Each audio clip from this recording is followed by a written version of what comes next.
আজকে বাসায় আমরা এত মজাদার একটি পিৎজা বানিয়েছি, একদম রেস্টুরেন্টের মতো মজাদার আর ইয়াম্মি। এত মজাদার পিৎজাটি আমরা কিভাবে বানিয়েছি সেটাই আপনাদের সাথে শেয়ার করছি। হ্যালো এভরিওয়ান, আসসালামু আলাইকুম।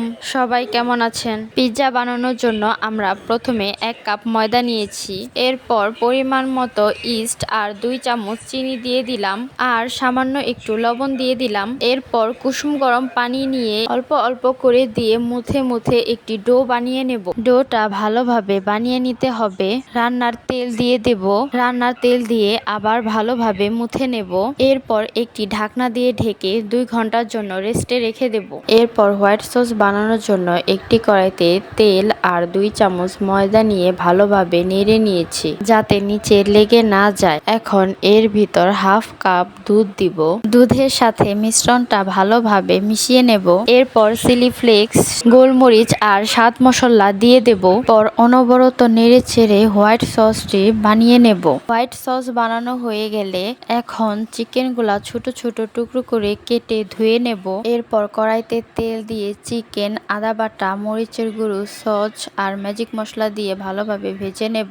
আর ওইদিকে আমাদের ডোটা অনেক সুন্দর ফুলেছিল, সেটা থেকে আমরা পাতলা করে একটি রুটি বেলে কাঁটা চামচ দিয়ে ছিদ্র করে নিলাম।